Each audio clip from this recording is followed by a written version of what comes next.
Welcome to another episode of Ginger Ninja DIY. Today we're going to be doing metal roofs, in particular IBR and corrugated roofs. And that's why we picked this particular spot to show you that we went to a lot of trouble of doing the preparation of the roof before we get on top of it. So in this particular case here, I've got lip channel and we painted that with eco rubber paint, as well as if you look on the back here, we've also waterproof the gutters so that our system is right before we get on top of the roof. This is very important because if you get inside a roof and your rafters or your purlins are in a bad state, it's very important to fix, repair before you get on top of the roof. So we're going to be using a product called Eco Rubber today. And this is really close to my heart, this particular product, because for a year and a half we've been doing testing on the product to see if it really does what it says on the particular bucket. And this product just comes out flying colors. It's really a beautiful waterproofing system. So this is an acrylic polymer emulsion, and that's really different to a lot of waterproofing products on the market, because a lot of those products are either acrylic or bitumen. And the problem with bitumen and acrylic products is the fact that you got sun. You got a very hot South African sun. And that hot South African sun beats down on it. The product initially works, and then what happens is it gets cracking between 6 months to 2 years, and then the water goes through the cracks. Or the membrane curls with the sun and the water goes underneath, and therefore the poor guy has to get up on the roof every 2 years and repeat the same process. So I find that Eco Rubber, in my opinion, has really solved this problem. And the reason why I do it is any waterproofing product that I test is always done on the box method. So you'll see here I've got a cardboard box. It's a normal routine cardboard box. And it's not the fact that this particular product, Eco Rubber, is holding the water inside the box. It's the fact that the cardboard is dry. And that's very important. So you'll see like here, I'm using this particular cardboard box as a bucket. And if it works on a cardboard box, it'll work on your roof. Because cardboard, normally when it gets wet, I'm sure you know, it saturates and falls apart. And therefore, my cardboard box is in a sound condition. Shows me that the product does work. And we have done it on so many applications, on so many different roofs, this particular product. Anyway, so getting back to Eco Rubber here, it goes on a concrete roof, it goes on an asbestos roof, it goes on a metal roof, it goes on tiles, and it can go on wood. So that's what's super about it. It's a UV resistant product. And like I say, being acrylic polymer emulsion, it just has a different way of doing the liquid, and it can sustain the sun. And that's really important. So before we get on the roof, there's a couple of products that you'll need. So we're going to need a safety vest because we're working at heights, and those are obtainable from Build It Bedford View. We're going to need a helmet for our head. We're going to need some brushes. So I've got these eco brushes here from Eco Rubber. And we're going to need some deoxidine in case we've got some rust on the roof. That'll remove it. We're going to need an Eco Rubber sealant here in case we've got a little gap that we want to fill before we put the particular liquid on. We've got a harness here to keep us safe on the roof. We've got some patches. We've got a cordless drill to put in our roofing screws in case one or two is missing, or in case we have to repair the roof. You'll need a chalking gun. And what's lovely about Eco Rubber is in this particular package, it must have been packed by a woman because it's so organized. So inside that particular bucket, you'll have your liquid, you'll have your brush, you'll have your scissors, and you'll have your membrane. And so that's really super. So we're going to go to the next step, and the next step is getting on the roof. So I'll see you on the roof for the next step. Right, so now that we're at our next step, and that is we're going to inspect the roof. So we've gone to the trouble of washing down the roof, cleaning out our gutters, so that we can see where the problem is on this particular roof. So this is a corrugated roof, and you'll see that here the seams are moving. So it's very important for us to tighten those screws, as well as if you look on the flashing over here, it's lifting up here. So we're going to make sure that we put screws there and membrane there. And we're going to show you how to do that on a corrugated roof. And that's basically our next step. So I'm going to go ahead now, and the first thing is for me to make sure that all the screws are tight and that the roof is sound before we do the membrane. So I'm using tech screws here. I'm using a tech screw applicator here and our Inco drill here. And basically what you do is you thread the screw through, getting it onto the washer, and then this one over here is actually missing a screw here. The guy must have drilled the hole and then not completed the job. And because those have a self-drilling tip, it makes putting in screws in a roof much easier. So we're going to go ahead now and put all the screws into the roof, and then we'll show you the next step. Right, so now that we're at our next step, and our next step is that we've basically put all the roof screws in here, and that allows the sheets to sit properly on one another, alleviating a lot of the gap that's in corrugated roofs. But the next step is for us to put patches over those screws, because I never ever trust just the washer alone. They do seal the roof, but sometimes you have the wind loosening the sheet, and then that'll cause a little bit of water to come underneath. Water is so clever, it'll always find a route, easiest pinprick of a gap. So we're going to be using these little membrane patches to waterproof our screws, and it's quite simple. What I normally do is I cut a little hole in the inside, and the reason why I do that is because when you try and put the patch over like this, because of the head of the screw, it won't allow the patch to sit properly on the roof.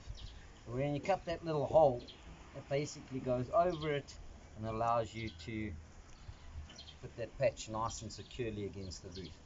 So the way of doing this is basically you dip your brush into the eco rubber.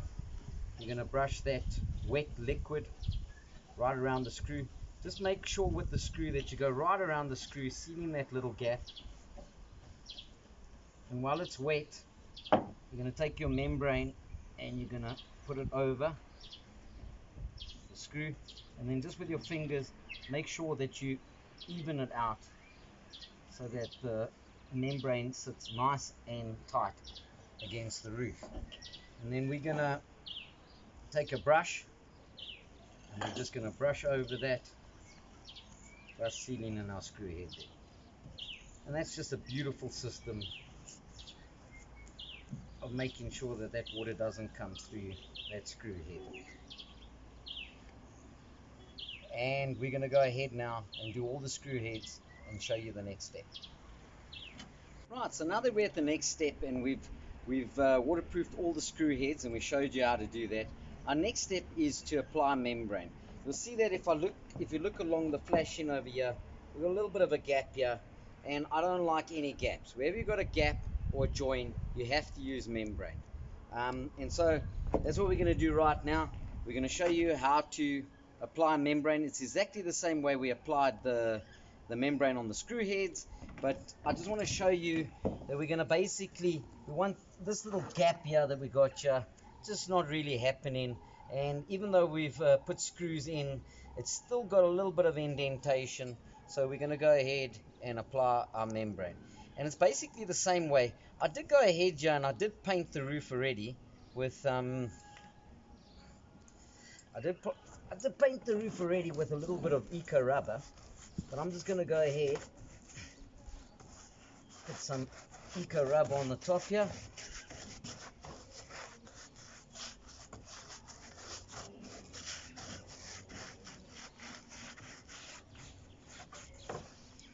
And then while that eco rubber is wet, we're going to lip up against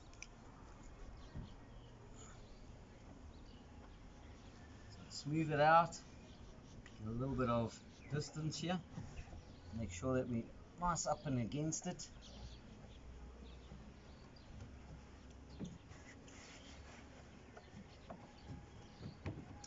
Press it down firmly, making sure that we get all that membrane down. And then we're going to take our brush and we're going to go over with some eco rubber. It's very important to try and get as many creases as you can of the membrane out. So take your time in brushing it nice and smoothly up against the wall. so that you get all that indentation out. And that's pretty much how you apply membrane. We're going to go ahead now and apply this membrane, and then we're going to show you how to paint the roof. Right, so now that we've completed our second coat of the Eco Rub on the roof, I didn't want to bore you with the painting part, more really wanted to show you how to do waterproofing with the membrane, because that was the harder part. But basically, when coating the roof, you're going to go horizontal with the brush, let it dry for a day, and then go vertical with the brush. We always do 2 coats, and we always crisscross the coats. In case the one coat fails, the other one will back us up. So this was a really great coating on the roof. You'll see that it's revolutionized this roof. We've got a nice rubberizer coating, and that's what we want. We want all that water to go straight down to our gutters and doesn't give us any leaks, any problems. Right, so they say that the proof is in the pudding. And so what we're going to do now is we're going to test our Eco Rubber. We've done those coatings, we've let them dry, and we want to see now, we are waterproof with the membrane in that. Do we have a seamless waterproofing system? So I'm going to switch on the hose pipe now, and I'm going to spray down this wall, and I want you to see how the water flows. Right, so now I'm putting quite a bit of water down here, and you'll see how lovely the water just flows down. Almost as if we've rubberized, well, we have rubberized this roof, but it feels like a piece of plastic. It's got nowhere to go, the water, and that is just super. That's exactly what you want with a waterproofing system. So many waterproofing products on the market don't do what this product does, and that's what's super about it. Right, so now I want to go through a whole bunch of different applications that we used for Eco Rubber. So you'll see over here, this parapet wall was painted with Eco Rubber. The corrugated roof was painted with Eco Rubber. And as we walk a little further, the IBR roof was painted with Eco Rubber. The gutters were painted with Eco Rubber. So this product just has so many purposes, and I'm going to carry on showing you more places where I've used Eco Rubber to show you how multi-purpose this product is. Right, so another place that I used Eco Rubber was, I installed these lights, and so I had plastic piping here, 50mm plastic piping, and Eco Rubber is just great on plastic. It just goes over it, glides over it, and you can see that there's a little bit of rain today, but anyway, I painted these pipes the other day, and you'll just see how fantastic the Eco Rubber went onto plastic PVC pipes. And now I'm going to show you another place. Right, so here's another place where Eco Rubber was used. On the top here, on this concrete pillar, and I'm a bit of a shorty, but that ball on the top, the decor ball, was also painted with Eco Rubber. So it just shows you how multifaceted this product is. How many places I could use it, waterproof it. It could act as a primer, a waterproofing, and a top coat. And that's really important for me to show you the capabilities of this product, because I really do love this product. Really thoroughly tested it, and I want to show you a couple more places. So just another place that I used Eco Rubber was on these window ledges of this window. So over here you get a lot of seepage around your windows, and that's why I like to use a waterproofing preferable to a paint on my window ledges. Right, so here's another application that I used it on. This particular part, not this part here, but on the darker part with the charcoal here, I painted again another concrete product with it, and look how lovely that coated. As well as this plastic light, I bought them from a market. They were really cheap, they looked terrible, and after doing a little plastic coat with Eco Rubber here, they look 100% again. So I got one more place to show you, and then I want to show you the product range of Eco Rubber, and then we're going to go to another segment. Right, so the last part of this video that I want to show you is taking Eco Rubber to the extremes. And the reason why I say that is I use shutterboard behind here to make this wheel. And normally with shutterboard, it swells 3 times its size when it gets wet. Everybody convinced me don't use shutterboard to do the wheel. But because I was so convinced with Eco Rubber, and I've done so many projects with Eco Rubber, I wanted to try out Eco Rubber to see if it would cope with shutter board. whether that water would get into the board or not. So behind me here, this wheel has been running for 3 months. So the whole inside of the wheel, as well as the buckets, where you see the charcoal basically on the wheel and the inside, was done with eco rubber. And you'll see how fantastic that wheel is. Keeps on turning, water can't get into the wood, and that proves to me what a really awesome product eco rubber is. As well as these gum poles and the back train station